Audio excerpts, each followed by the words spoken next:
The ABC 15 investigators uncovering more failures inside the Gila County Jail. This is the same place where a woman resorted to drinking standing water from a toilet after the faucet in her cell was turned off for days. And tonight, a family of another inmate is now taking legal action. They claim jail staff failed to follow basic procedures, and that led to his death.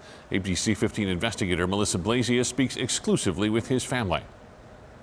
We had fun. They rode the motorcycles. We had a good time. The family of Gene Chad Beeson can only cling to memories of better times, like this trip to Tombstone. It's the last time Chad's sister saw him alive. Sorry. Chad struggled with mental illness and drugs. He was in and out of jail. In December 2018, Chad was booked into the Gila County Jail, but he never got out. He was found dead inside cell 208 on Christmas Day. That's why they're in jail, to be watched. This video shows detention officers walking by Chad's cell 4 times in 90 minutes, but not one looked or even verbally checked on Chad.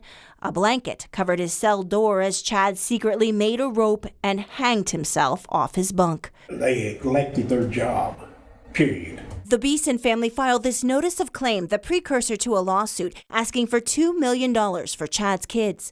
They say his death was preventable, and the Gila County Jail failed to provide a standard of care. I feel really bad about what happened, and it's still, to this day, I feel like part of it is my fault. The detention officers explained what they did wrong in recorded internal affairs interviews. Just so we understand, there were some breakdowns in security walk. Would you agree or disagree? I agree. According to Gila County Jail policy, detention officers are required to check on inmates at least every 30 minutes, see them in the flesh, make sure they're breathing, and blankets are not supposed to be on doors ever. I remember seeing the blanket up. I'm like, I'm going to tell this guy to knock it down. And I don't know why he did it. Detention officers admitted they often let that rule slide. I like to give them privacy, and I smelled the odor of poop, so I thought that he was using the restroom. None communicated to each other concerns about the blanket on Chad's door for an extended period, despite earlier red flags about his mental health issues. They said he was hearing voices of his family. According to the internal affairs investigation, even the sergeant who booked Chad noticed past suicide attempts. He had cut himself while in this jail before.